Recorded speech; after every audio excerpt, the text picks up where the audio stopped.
Mensagens do coração de Deus para o seu coração. Momentos com Jesus.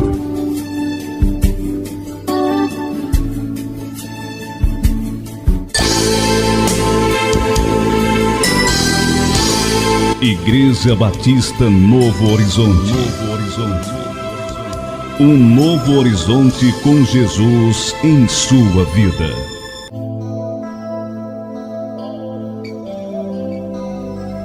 Porque a palavra de Deus é viva e eficaz, e mais cortante do que qualquer espada de dois gumes, e penetra até o ponto de dividir alma e espírito, juntas e medulas, e é apta para discernir os pensamentos e propósitos do coração. Vamos ouvir agora a mensagem da Bíblia.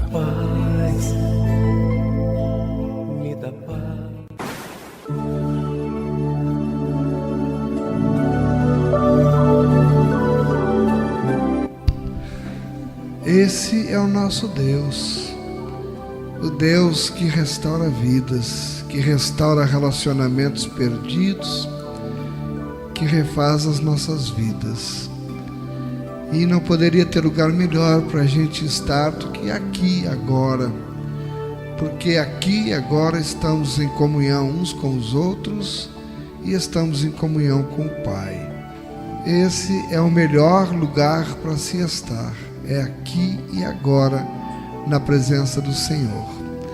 Vamos ouvir a mensagem da Bíblia. Eu convido os amados irmãos para me acompanhar. Daniel, livro de Daniel, capítulo 1, versículo 8. Daniel, capítulo 1, versículo 8. Livro do profeta Daniel, capítulo 1 e o versículo 8. Amém, irmãos? Assim nos diz na palavra do Senhor. Resolveu Daniel firmemente não contaminar-se com as finas iguarias do rei e nem com o vinho que ele bebia. Então pediu ao chefe dos eunucos que lhe permitisse não se contaminar. Louvado seja o nome do Senhor. Poderoso Deus e amado Pai, graças te dou, Senhor, pela reunião aqui com tua igreja, Senhor, pelas pessoas que aqui estão trazidas pelo teu Santo Espírito para te adorar, Senhor, para glorificar o teu nome e para aprender um pouco mais de ti. Perdoa os meus pecados, Senhor. Faça-me neste momento um instrumento em tuas mãos para a ministração da tua palavra. Venha nos ensinar, Paizinho. É o que eu te peço e te agradeço em nome de Jesus. Amém. Uma decisão inteligente. Daniel, essa história é muito conhecida. E ela nos fala de um contexto em que Daniel foi levado ainda garoto, jovenzinho, cativo. Daniel, lá em Israel, ele era de família nobre. Ele não era uma pessoa do povo. Ele era de família nobre. E foi levado, com mais outros que também eram de famílias nobres, para o palácio do rei. E foram confiados ao chefe dos eunucos, que iria prepará-los, treiná-los, ensiná-los, para que aqueles jovens que vinham de famílias nobres, que tinham consequentemente educação, eles seriam tratados, treinados lá na cultura daquele povo. Para quê? Para que eles fossem servir no palácio do rei e ensinar aos filhos do rei. Enfim, eles iriam servir no palácio do rei. E o rei, evidentemente, não queria ninguém doente trabalhando com ele no palácio, para que não contaminasse as pessoas que moravam no palácio. E mandou que desse do bom e do melhor para o jovem Daniel. Mas Daniel, que servia ao Deus de Israel, ao Deus verdadeiro, Daniel sabia que que aquele era um povo idólatra, que as iguarias que eram servidas no palácio daquele rei eram todas elas consagradas aos ídolos. E Daniel então teve este discernimento, e diz a palavra que ele propôs no seu coração de não se contaminar com aquilo, com nada daquilo. Uma atitude surpreendente, porque se não, vejamos, já que ele estava cativo, prisioneiro, já que ele tinha sido levado como escravo, diferentemente dos outros que não tiveram o privilégio de ir morar no palácio do rei, ele fora morar lá. Quem não foi, estava passando dificuldade, necessidade, no meio dos outros escravos, em trabalhos forçados, comendo aquilo que bem entendessem, mas ele teria o privilégio de comer do bom e do melhor. Mas ele entendia que ele não podia participar daquela mesa, porque aquela mesa era oferecida aos ídolos, e se ele comesse, ele estaria se contaminando com aquelas coisas. A palavra de hoje, ela nos mostra que nós podemos estar vivendo em situações, em condições adversas, mas podemos fazer a diferença onde estivermos. Nós podemos fazer esta diferença. E para isso nós precisamos tomar uma decisão inteligente, como Daniel tomou. Ele decidiu, a palavra diz que ele resolveu firmemente. Sabe o que é uma decisão firme? De não se contaminar com as finas iguarias do rei, e nem com o vinho. Tem menino que é doido para tomar vinho, e ele não quis nem saber do vinho que tinha lá. E não era vinho ruim não, devia ser vinho de primeira qualidade, mas não interessava para ele. Para ele interessava se manter firme, intacto na sua adoração a Deus. Nós vamos ver ao longo desta mensagem como uma decisão inteligente como esta, ela afeta não só a vida da pessoa que decide assim, mas ela também afeta a vida de muitos outros que estão à volta daquela pessoa, que vem para dar um testemunho de verdadeiro homem ou mulher que serve ao Senhor, um homem ou uma mulher de Deus. Hoje, neste mundo maluco que nós estamos vivendo, cada vez mais os atrativos do mundo são maiores. Quem é pai, como eu sou, e avô também, já tenho netinhos já ficando mocinhos, a gente se preocupa, porque as influências dos colegas da escola, dos colegas da quadra, são enormes. E é interessante como a influência do mal geralmente acaba predominando. Eu gosto daquela ilustração do sujeito que, se ficar do lado de um sujeito daqueles sarados das academias, né, não pega a saúde dele. Mas se ficar perto de um camarada com a gripe do porco, ele pode se contagiar com a gripe do porco, tá aí, a gripe suína, não é? O mal como contagia, e o bem não. É mais complicado, é mais difícil.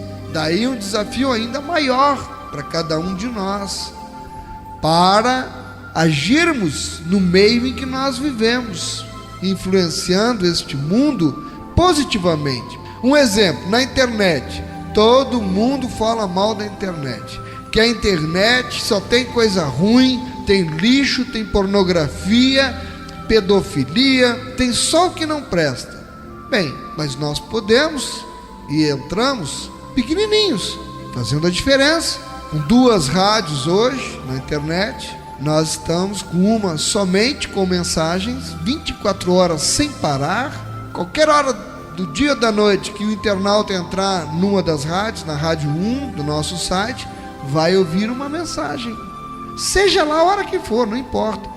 E na outra rádio, louvores e mensagens e programas, o dia todo. E muito material para as pessoas se utilizarem, onde podem aprender, estudar, conhecer mais da palavra, baixar sermões, baixar reflexões, livros evangélicos. É uma gota no oceano, mas estamos tentando fazer a diferença. Tem coisa ruim, mas também tem coisa boa. E as coisas boas, quem está colocando? Os homens e as mulheres de Deus que estão fazendo. Então, hoje nós nos defrontamos com uma situação interessante. Quem é pai de adolescente, principalmente, sabe a influência dos amiguinhos da escola. O mundo nos vê de uma forma diferente. E nossos filhos sofrem por causa disso, porque são tremendamente discriminados. Como sofrem? São perseguidos, são torturados, com gozações, com brincadeiras, que deixam eles confrontados com essa realidade. E se não tiver uma estrutura familiar poderosa em Deus, essas crianças, esses jovens, esses adolescentes acabarão mais dia menos dia sucumbindo às influências. E é interessante, porque nós temos o dever de transformar este mundo através da palavra de Deus, mas dependendo da estrutura familiar que os nossos jovens tiverem, ou que nós mesmos, que já somos adultos, tivermos, nós podemos, em vez de influenciar o mundo, sermos influenciados por ele. Hoje, irmão, você há de convir comigo que o mundanismo está entrando nas igrejas. Já entrou, não está entrando, já entrou. Nós temos assistido muitas coisas. Eu não quero me deter nesse assunto, é motivo de outra mensagem, mas o mundanismo já entrou nas igrejas. As pessoas querem encontrar um meio termo, um evangelho light, em que lhes permita viver sob o padrão do mundo, mas ouvindo a palavra de Deus. Não existe isso.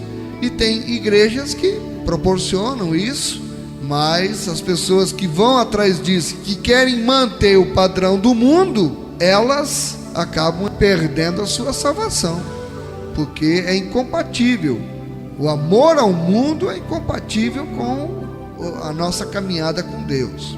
Mas eu quero lhes falar de alguns paralelos que ocuparam minha mente nos últimos meses, semanas, quem sabe.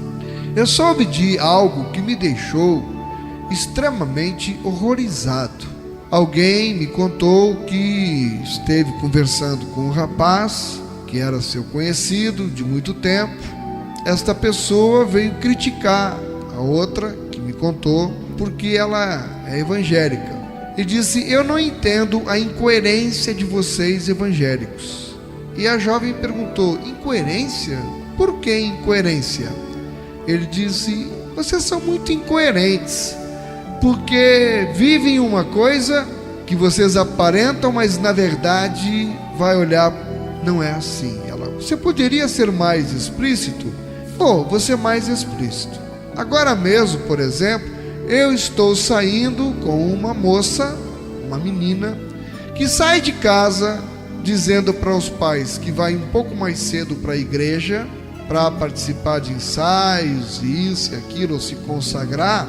Na verdade, nós, todos os dias que tem culto, primeiro nós vamos para o motel. E quando chega a hora do culto, eu saio do motel com ela e a deixo na frente da igreja, abano para o pastor tirando sarro da cara dele, ele abana para mim todo sorridente, nunca se preocupou em saber quem eu sou, de onde eu vim, como é que eu estou namorando com aquela menina. E toda vez a gente chega do motel e ela vai para a igreja lá participar lá da coreografia, do louvor, de alguma coisa. Então isso eu não entendo, a incoerência. Aí a gente fica: mas meu Deus, como é que pode? Essa moça está levando uma vida dupla, ela está indo para o motel e diz que vai para a igreja apenas para dar uma justificativa para o pai. A palavra está servindo de quê? Esse rapaz, alguma vez, será que vai sentir vontade de conhecer o Deus que ela diz que serve? Não. Chega outro testemunho a meu conhecimento, nem tudo está perdido, de duas jovenzinhas que conversam muito entre si e uma ajuda bastante a outra. influenciando. Ao tempo que tem outras que influenciam para namorado, para enganar o pai, para sair de casa dizendo que vai para a igreja, mas vai para o motel e as amiguinhas dão cobertura, mas ainda tem exceções. E com muita alegria eu fico sabendo, por exemplo, de uma influência positiva de uma em outra e vice-versa. Caminhada com Cristo, falando da Bíblia, em vez de falar de namorado, a conversa é: vamos pensar nos estudos, vamos pensar no que nós vamos fazer, porque no tempo certo a gente vai arranjar um namorado. Nós primeiro precisamos fazer a nossa independência, estudar. E esta amizade ela vem evoluindo. E a mãe de uma das moças me fala: estou muito satisfeita de ver a evolução que tem acontecido com minha filha. Ela mudou muito para melhor. Agora ela só lendo a Bíblia, orando, e dá satisfação, despreocupada, não perde trabalho na igreja. E a conversa já está até definindo o que é que vai querer ser, já está se esforçando no colégio, onde estava indo mal, mas agora está recuperando as notas e já está sonhando em ser doutora veterinária. E a outra que sonha em ser juíza tem estimulado uma outra. E uma pegou o hábito pela leitura e aí está estimulando a outra agora também a gostar de literatura. E irmã da igreja vai e dá um livro e a pessoa lê, e estão pegando gosto pela leitura. E aí a gente vê que nem tudo está perdido, que é possível se viver assim, ter um desenvolvimento dentro da palavra com uma influência positiva. Vocês já pensaram a importância que vai ter no futuro a influência que hoje uma está dando para a outra, estão se apoiando e ambas se apoiando na palavra de Deus? Como pais, eu creio que os pais destas jovens devem estar muito felizes de ver que vale a pena servir ao Senhor. O mundão está aí cheio de atrativos, cheio de concupiscência. Mas eu pergunto, diante disso, enquanto pais, como nós devemos nos comportar diante dos nossos filhos? E vocês, que são filhos, que agora estão me ouvindo, como vocês devem se comportar diante desses atrativos do mundo? Qual o posicionamento à luz da Bíblia que nós precisamos seguir, ou como pais, ou como os filhos? E nós vamos encontrar nesse contexto alguns exemplos na Bíblia. Em Eclesiastes capítulo 11, versículo 9, traz um ensinamento muito interessante. Eclesiastes 11, 9, ele diz assim: alegra-te, jovem, na tua juventude, e recreie-se o teu coração nos dias da tua mocidade. Anda pelos caminhos que satisfazem ao teu coração e agradam aos teus olhos. Num primeiro momento a gente tem um impacto, porque a palavra está dizendo: anda nos caminhos que satisfazem ao teu coração e agradam aos teus olhos. É meio ambíguo isto, porque a própria palavra diz que há caminho que parece direito ao homem, mas o seu fim são os caminhos da morte. Está em Provérbios 16, 25. Mas voltando para Eclesiastes 11, 9, ele diz: alegra-te, jovem, na tua juventude. E jovem, ei pai, é para eu me alegrar na minha juventude. Recreie-se o teu coração nos dias da tua mocidade. Eita, meu coração vai se recrear, é para fazer tudo que eu tenho vontade, eu tenho liberdade, eu tenho que viver, eu tenho mais que aproveitar essa vida que está aí, esse mundão de coisa que o mundo está oferecendo. A palavra está dizendo isso. Anda pelos caminhos que satisfazem ao teu coração e agradam aos teus olhos, não é? A concupiscência dos olhos. E a palavra está dizendo: anda por esses caminhos. Mas ela não para aqui, ela continua. E aí a gente tem que ler com muita atenção.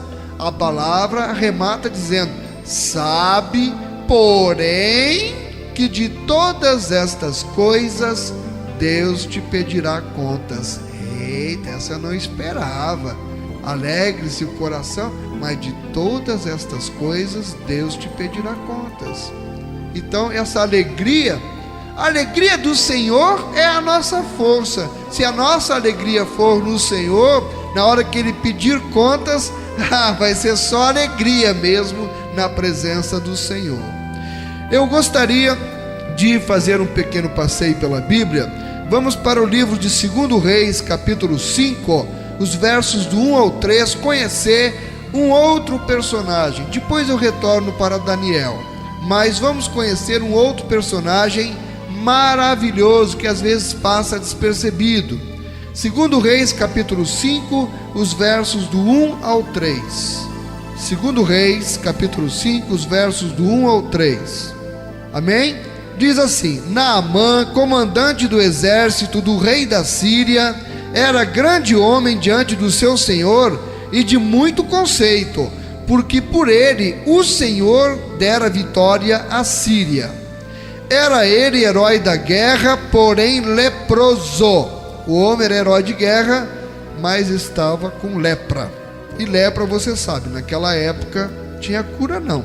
Inclusive o leproso era obrigado, pelo menos em Israel, lembre que ele era da Síria, mas se ele morasse em Israel, ele não poderia estar convivendo com a família. Ele teria que morar sozinho no meio dos matos. Mas ele era da Síria, a lei lá não era igual a de Israel. Era ele herói de guerra, porém leproso. Saíram tropas da Síria e da terra de Israel, levaram cativa uma menina. Olha, mais uma que foi levada cativa, uma menina que ficou ao serviço da mulher de Naamã. Essa moça é conhecida na Bíblia como a serva de Naamã. Ela era de Israel, foi levada cativa para a Síria. Uma menina, já foi levada sendo menina, já com uma certa idade. No verso 3, disse ela à sua senhora: tomara o meu senhor estivesse diante do profeta que está em Samaria, ele o restauraria da sua lepra. Vamos parar e pensar. Esta jovem, levada criancinha, escrava, para servir como escrava lá na casa de Naamã, não diz que levaram os pais dela junto. Os pais não diz que estavam ali junto com ela. Vamos nos colocar na história, como a gente faz sempre aqui. Nós entramos na Bíblia.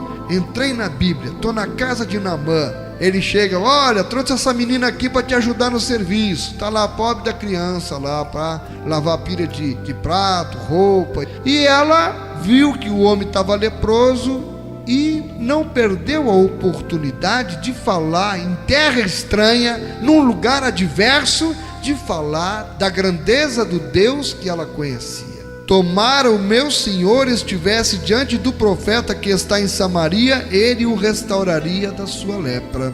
Ela falou, na verdade, que ele deveria procurar a Deus, procurar o profeta. É o mesmo que hoje você dizer: tomara você fosse na igreja, que lá com certeza nos trabalhos Deus te restauraria.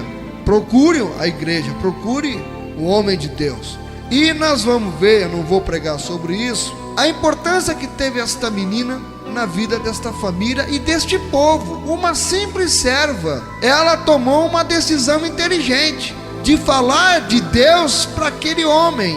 E ele, desesperado pela doença, ouviu o que ela disse e foi. E lá em 2 Reis 5, 14 e 17 vai dizer o seguinte: no 14 diz: então desceu e mergulhou no Jordão 7 vezes, consoante a palavra do homem de Deus, e a sua carne se tornou como a carne de uma criança, e ficou limpo. Agora vamos pensar. O reconhecimento de Naamã, aquela menina, quando ele voltou curado, o que será que ele fez? Como será que ele agradeceu aquela menina? E ele saiu glorificando o nome de Deus. Ele saiu totalmente convencido e convertido ao Deus de Israel, porque aquela menina, mesmo vivendo escrava em condições adversas, falou de Deus para ele. Mas tem personagem que não aparece aí, que são os pais dessa menina. Porque, sinceramente, uma menina levada cativa e já ter tomado essa decisão tão inteligente de não negar o Deus de Israel e de recomendar lá na casa, ela podia ser ferida, maltratada por estar falando de um outro Deus. Lembre-se que eles cultuavam a deuses que não era o Deus de Israel, mas ela não teve vergonha e ela falou com muita ousadia. Essa menina, eu posso dizer sem medo de errar, o que é que leva uma criança a ter tanta firmeza assim? A educação que ela recebeu dos seus pais. A Bíblia não diz isso, mas eu posso deduzir, porque uma criança não ia falar com tanta firmeza em Deus se ela não tivesse recebido essa firmeza lá em sua casa, dos seus pais. A mesma coisa acontece com Daniel. Como é que pode? Esse texto de Daniel, nós vamos ler agora de novo. Daniel capítulo 1, de 8 a 15. Vamos para Daniel. Daniel capítulo 1, de 8 a 15. Diz assim: resolveu Daniel firmemente não contaminar-se com as finas iguarias do rei, nem com o vinho que ele bebia. Então pediu ao chefe dos eunucos que lhe permitisse não contaminar-se. Ele não queria se contaminar. Ora, Deus concedeu a Daniel misericórdia e compreensão da parte do chefe dos eunucos. Disse o chefe dos eunucos a Daniel: tenho medo do meu senhor o rei, que determinou a vossa comida e a vossa bebida. Por que, pois, veria ele o vosso rosto mais abatido do que o dos outros jovens da vossa idade? Jovem, tá vendo? Assim poríeis em perigo a minha cabeça para com o rei. No verso 11, então disse Daniel ao cozinheiro-chefe, a quem o chefe dos eunucos havia encarregado de cuidar de Daniel: Ananias, Misael e Azarias. Já eram 4 agora então, é Daniel e mais os seus 3 companheiros. Experimenta, peço-te, os teus servos 10 dias, e que se nos deem legumes a comer e água a beber. Então se veja diante de ti a nossa aparência e a dos jovens que comem das finas iguarias do rei, e segundo vires, age com os teus servos. Ele atendeu e os experimentou 10 dias. Não deu a comida contaminada, deu uma comida separada para eles. No fim de 10 dias, a sua aparência era melhor. Estavam eles mais robustos do que todos os jovens que comiam das finas iguarias do rei.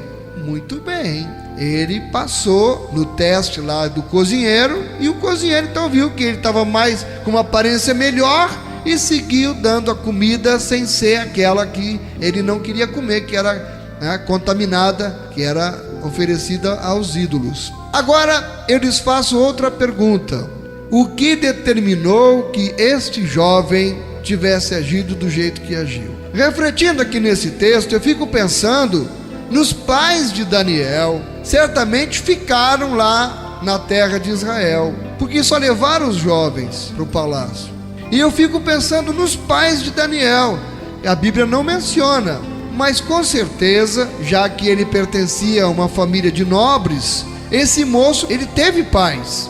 Porque, irmão, pensa comigo, é impossível que um garoto na faixa etária entre 12 a 16 anos, que é o que devia ter Daniel aqui, ele vai para uma outra nação, levado escravo a mais de 2.000 quilômetros da sua terra, uma outra cultura, um outro povo, um outro Deus, e esse moço tem postura, tem atitudes e tem posições tremendas. Postura, atitudes e posições. Para um garoto entre 12 e 16 anos, esse garoto com certeza ele teve uma tremenda influência dos seus pais. Quando ele ainda estava em poder dos pais. Porque esse é um detalhe muito importante. Nós só podemos fazer alguma coisa pelos nossos filhos quando eles ainda estão sob a nossa jurisdição. E nós vamos ver isso daqui a pouquinho mais. É impossível um garoto da idade de Daniel ter as posições, as atitudes de Daniel, se os seus pais não fossem pessoas sábias e tementes a Deus, que passaram esses princípios para seu filho. Concorda comigo? Esse garoto, ele foi influenciado pelos pais. Por isso que a palavra nos diz em Provérbios 22, no verso 6: ensina a criança no caminho em que deve andar, e ainda quando for velho, não se desviará dele. Eu tenho a certeza absoluta, irmão, que tudo que Daniel foi, com certeza, os seus pais foram pilares de influência para que um garoto, entre 12 e 16 anos, tomasse as atitudes de servir a Deus, as atitudes que ele tomou de ser fiel, longe da sua casa, longe da sua nação, longe do seu povo, no meio de uma nação pecadora e pagã. Ele estava lá sozinho, mas ele tinha no coração Deus, porque os seus pais colocaram nele. Pega um garoto que mora num lugar onde os pais não falam nada para ele sobre Deus, e joga ele para outro lugar para ver se ele vai ter uma postura, uma decisão como Daniel teve. Dificilmente vai ter. Ele vai se deixar levar pelo meio que está. Com certeza os pais de Daniel foram importantes. E eu aproveito para lhe perguntar: e você, que é pai, que é mãe, que atitudes você tem tomado em relação à criação dos seus filhos? Porque a sua influência na criação dos seus filhos, pode ter certeza, vai fazer a diferença na forma como os seus filhos, aleluia, influenciam o mundo e as pessoas à sua volta. Com a alegria dos pais das jovens que eu citei o exemplo, que uma está influenciando a outra e vice-versa, ambas se influenciando positivamente, mas com certeza elas estão tendo influência dos pais em casa, e elas estão influenciando as pessoas à sua volta, com suas atitudes, posturas, decisões, exemplos, estão influenciando o mundo à sua volta, apesar dos ataques do mundo.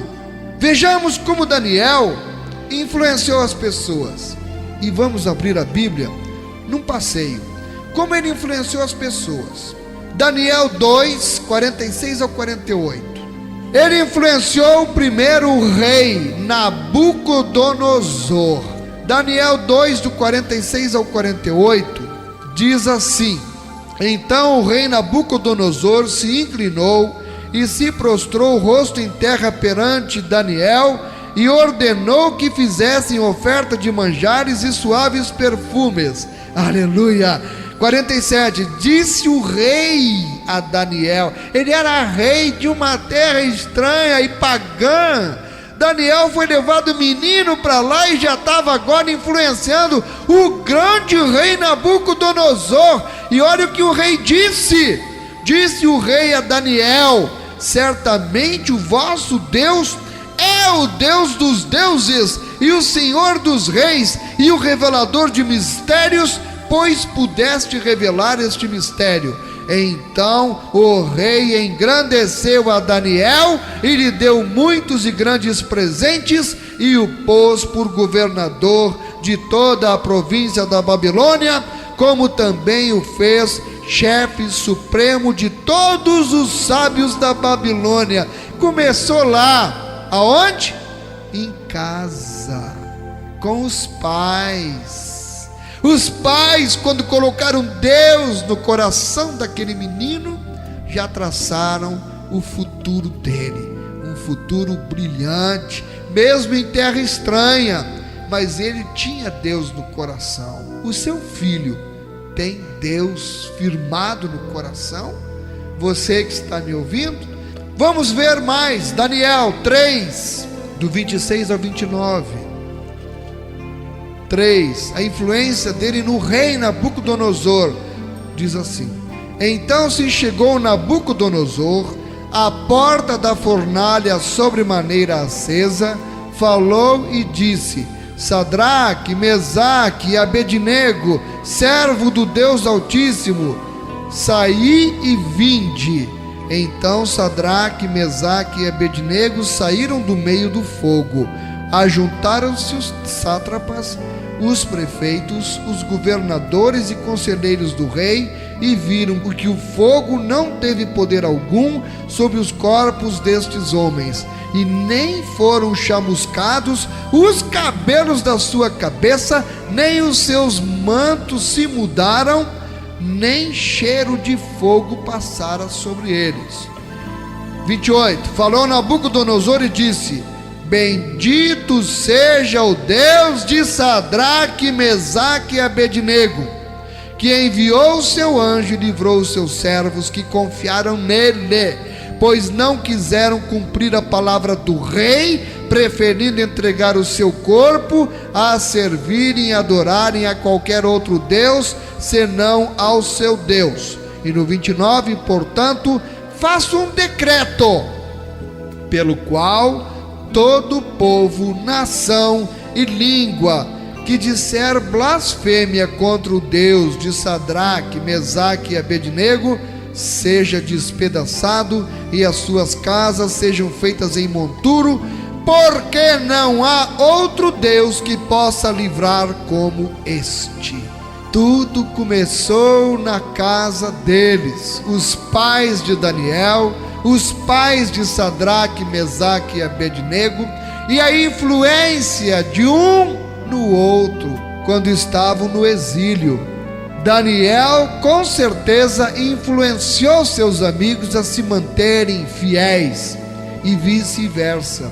Um influenciou o outro positivamente, e todos tiveram vitórias, e o nome de Deus foi glorificado por aquele rei que baixou um decreto exaltando o nome do Senhor.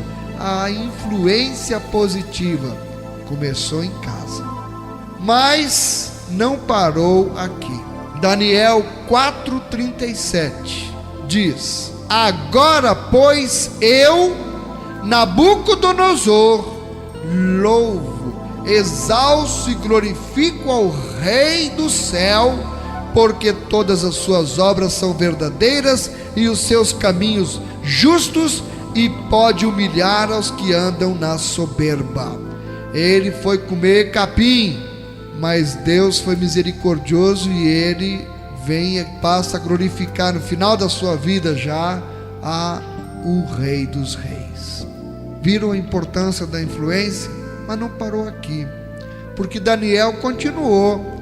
Belsazar, Daniel 5:29, o filho de Nabucodonosor torna-se rei, e Daniel lá, influenciando o segundo rei que ele influencia, aleluia. Então mandou Belsazar que vestissem Daniel de púrpura, e lhe pusessem cadeia de ouro ao pescoço, e proclamassem que ele passaria a ser o terceiro no governo do seu reino. Belsazar, o segundo rei influenciado, que se prostra praticamente diante de Daniel. Pensa que parou por aí? Ele influenciou o terceiro rei, o rei Dário. Daniel 6, do 20 ao 27. Vamos lá? Aqui já é outro rei, viu? Aqui já é o rei Dário.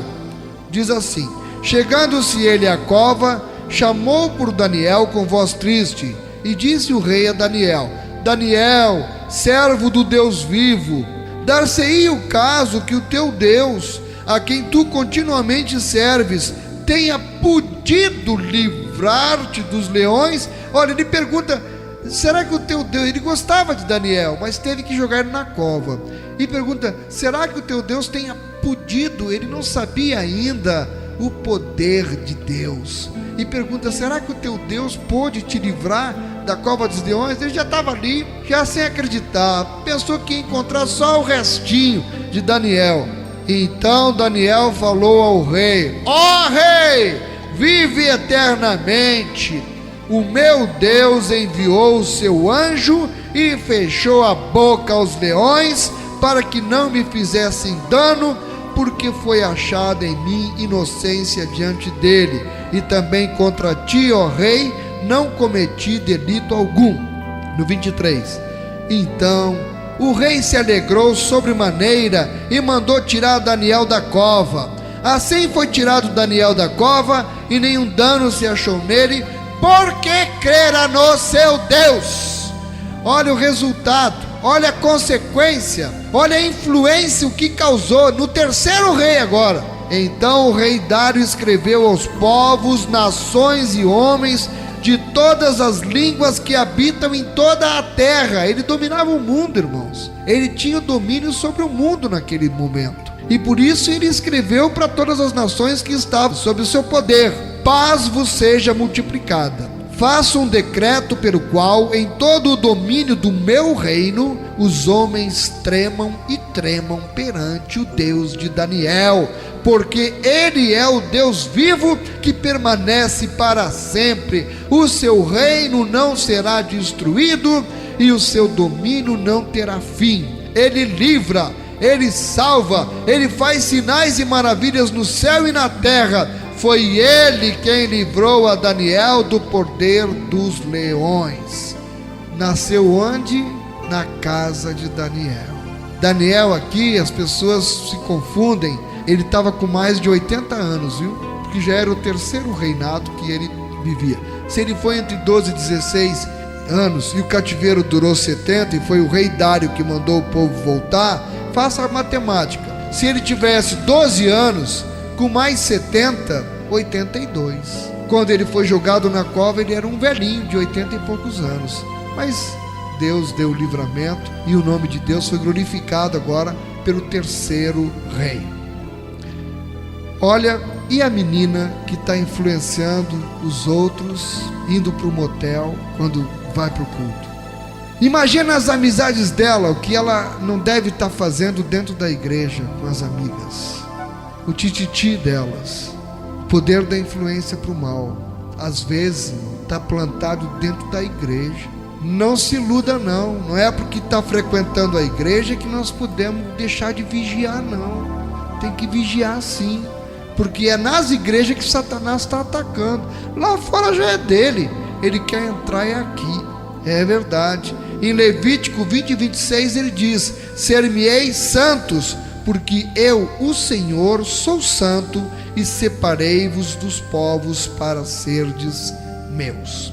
Veja que nós vimos aqui o exemplo dos pais de Daniel e o exemplo dos pais da serva de Naamã, o exemplo dos pais de Sadraque, Mesaque e Abednego.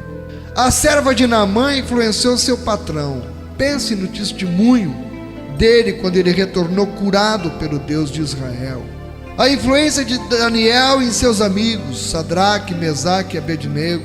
A influência dele em todos os do palácio. A influência dele nos 3 reis. Isso que significa que Jesus disse que nós deveríamos ser luz do mundo, sal da terra. Esses jovens foram realmente luz do mundo e sal da terra no lugar em que eles tiveram que viver. Às vezes a gente acha que tem que ter o lugar adequado, as condições adequadas para poder dar testemunho. Não importa, o testemunho ele é dado onde a gente está.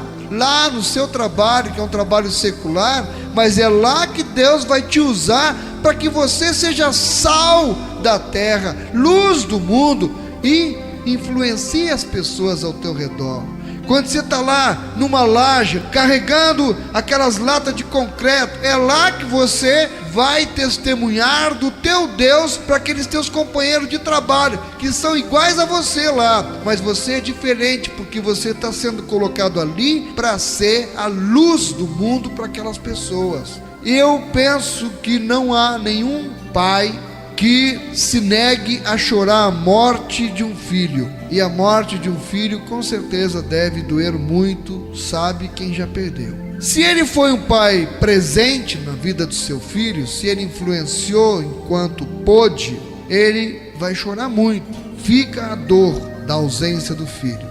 Mas se ele foi um pai ou uma mãe ausente, pode ter certeza que além da dor de perder o filho, vai ficar um outro sentimento. Ficam os ressentimentos, fica o remorso. Só que nessa hora, depois que o filho já morreu, depois que a desgraça já aconteceu, aí é tarde. Não há pai que queira o seu filho metido em drogas ou álcool. Mas por que meus irmãos, que tantos pais só se mexem depois que a desgraça acontece? Por quê? Não há pai que não queira que a sua filha case feliz, com o cara certo, que lhe dê netos na hora certa, sem crises. Eu acho que este é o sonho de todos nós que somos pais. Nós não vamos querer nossas filhas para nós, nem nossos filhos, mas a nossa vontade, o nosso desejo, a nossa oração é que essas coisas aconteçam no momento certo, quando eles tenham estrutura para terem marido, para ter filhos, enfim. E por que então que tanta gente não sabe se chora pela filha ou se festeja pelo neto que entrou em cena antes das alianças? Não há pai que sequer admita dúvidas quanto ao amor que tem pelo filho ou pela filha. Mas por que tantos pais vivem guardando esse amor só para quando já for tarde demais? Não se deve guardar amor. O amor tem que ser dado a todo momento, a toda hora. A maior demonstração de amor que você pode dar para seu filho é colocar Deus no coração dele enquanto ele ainda está vivendo com você. Ensina a criança no caminho que deve andar. A criança é para ensinar a criança. Eu pergunto, onde é que estava o pai quando a filha e mais um sujeito foram para um motel e arrumaram um neto para ele? Onde é que estava esse pai? Onde deveria estar esse pai? Por certo, não era dentro do motel para dizer: sai, afasta, larga minha filha. Porque naquela hora o pai não é convidado para estar junto. Naquela hora o pai não tem nem condição de estar lá, porque ele nem sabe que ela foi para lá. A hora dele influenciar, dele evitar, era muito antes. Era muito tempo antes. Muito antes da filha ir para o motel com alguém, o pai, por certo, no momento fundamental da vida daquela filha, o pai esteve ausente em alguma cena, em alguma passagem. E lhes falo isso de experiência própria com relação às minhas filhas do primeiro casamento. Todas se perderam. E onde eu estava? Bom, onde eu não estava, eu sei. Eu não estava perto delas quando elas mais precisaram de mim, que foi na adolescência. Eu não estava. Por isso eu procuro ser hoje, desesperadamente, um pai presente na vida das minhas filhas, que eu ainda posso fazer alguma coisa, porque é agora.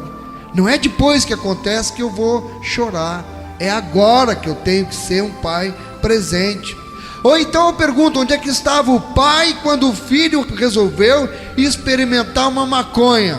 Ou quando o filho resolveu tomar um porre com os amigos? Por certo, o pai não estaria na rodinha de fumo ou nem na mesa de um bar, porque nesse lugar, nesta hora, o pai nem sabia que o filho estava lá. O pai fez falta em algum momento antes, ou a sua presença foi inoportuna em alguma hora, dando algum mau exemplo. Quando Daniel estava vivendo no palácio do rei, onde estavam os seus pais? E a serva de Naamã, quando estava na casa de Naamã, ela já estava lá. Daniel já estava no palácio do rei. E os pais deles não podiam estar juntos, mas eles já tinham sido preparados para viver em meio à dificuldade, porque eles já tinham Deus em seus corações. A hora certa de um pai se fazer presente, ela chega muito antes das desgraças. É quando se pode moldar o caráter do filho ou da filha.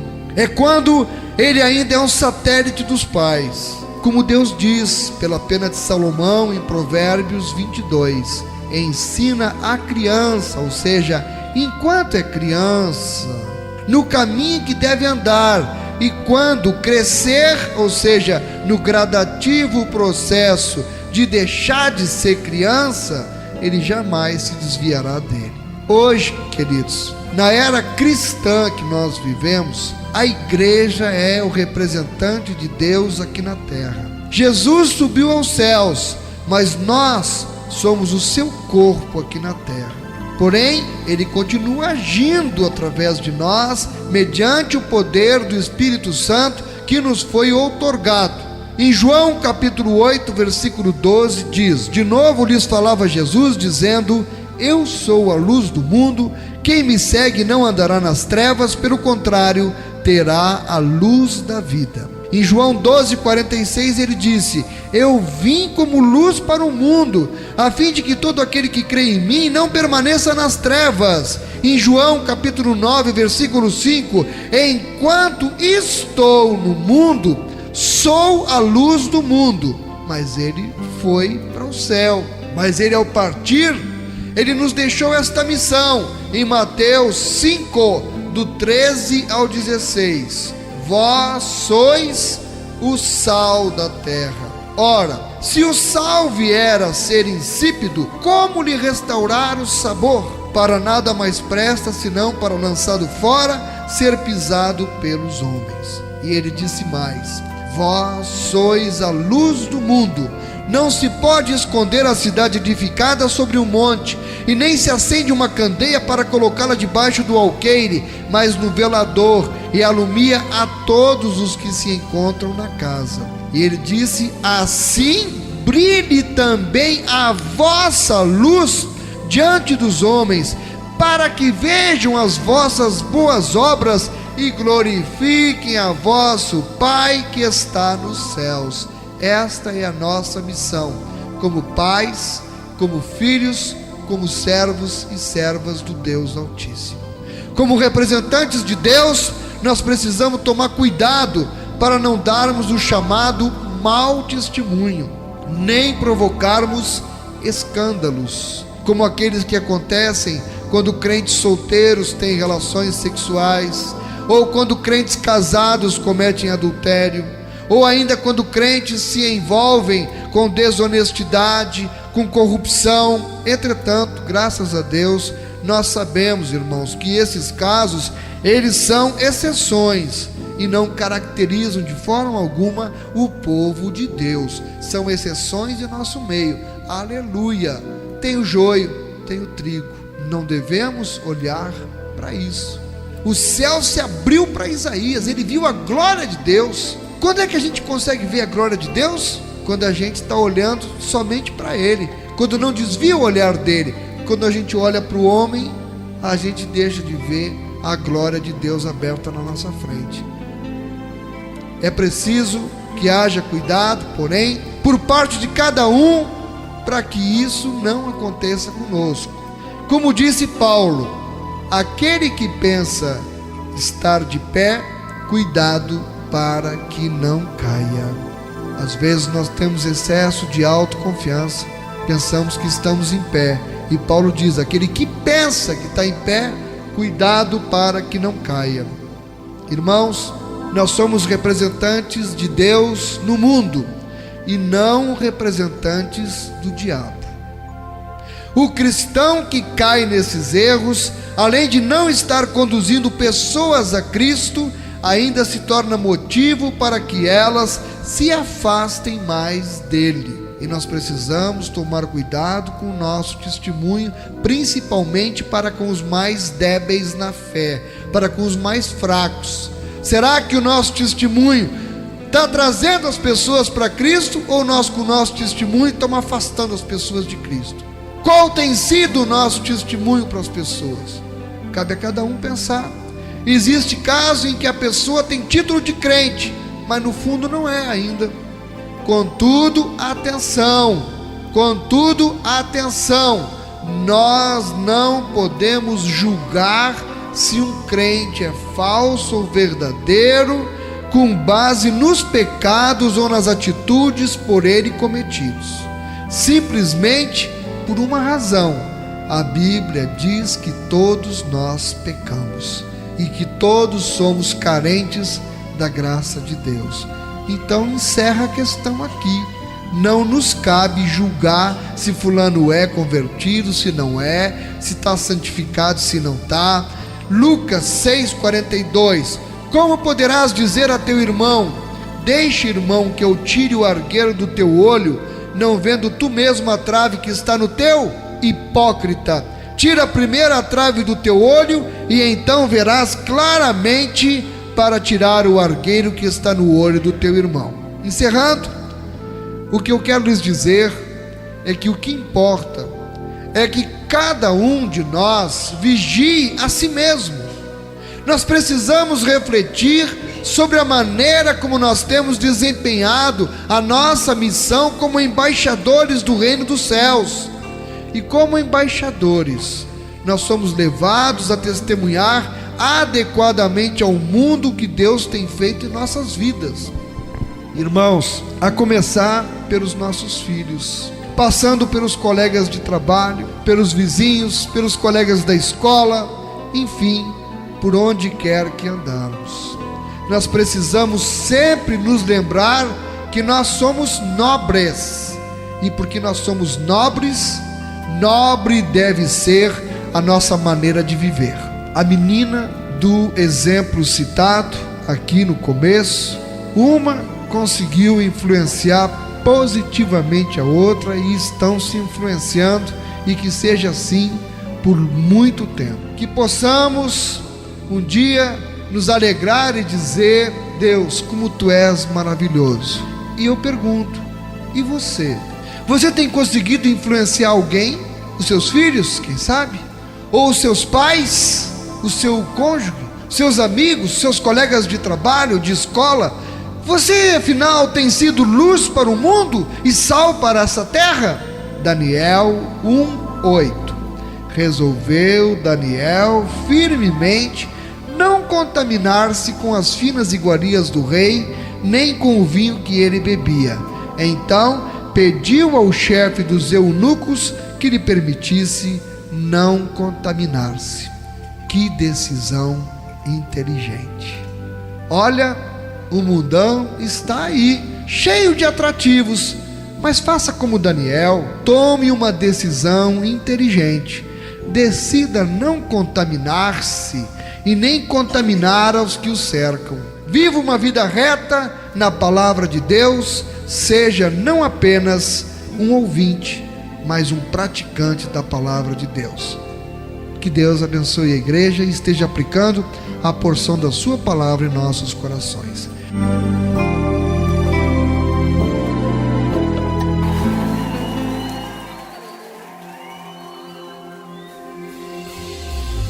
Abre os nossos olhos espirituais, Senhor, nessa noite. Nós queremos ver a Tua face, nós queremos ver a Tua glória, queremos mais de Ti, queremos ver o Teu milagre, Senhor. Programa Momentos com Jesus.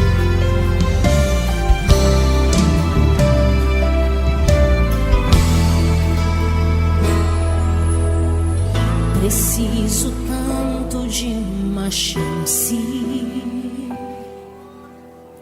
Sei que o chão não é o meu lugar. Estou cansado desta escuridão. É por isso que eu te espero. É por isso que eu te clamo, filho de Davi.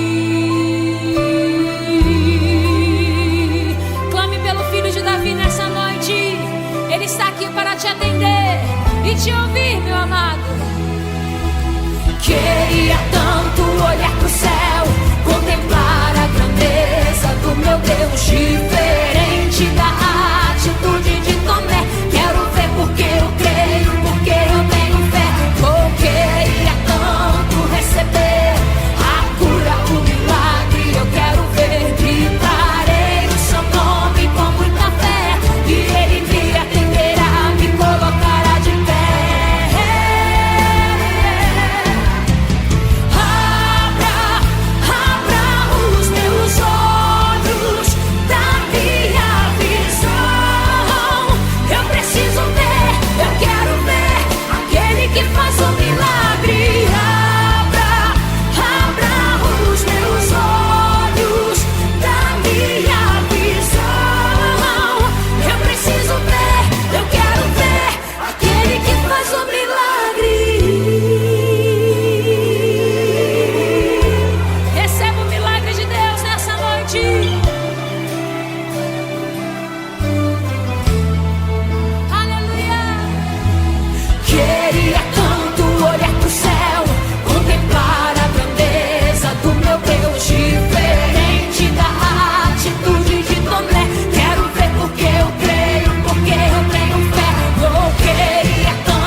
os meus olhos, quero olhar em sua face. Esse é meu sonho, ver a tua glória, viver a tua glória. Esse é o meu sonho. Atenda-me, atende o clamor do teu povo nessa noite, Senhor. Nós queremos ver milagres, restauração, curas. Atende, Senhor, filho de Davi, tenhas compaixão dele. Eu preciso ver, Senhor.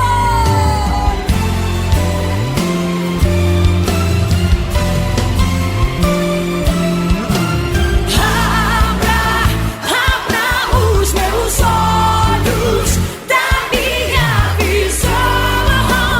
Eu preciso ver, eu quero ver aquele que faz o milagre. Abra os meus olhos da minha visão. Eu preciso ver, eu quero ver aquele que faz o milagre. Abra os meus olhos da minha visão. Eu preciso ver, eu quero ver. Esta é a minha chance.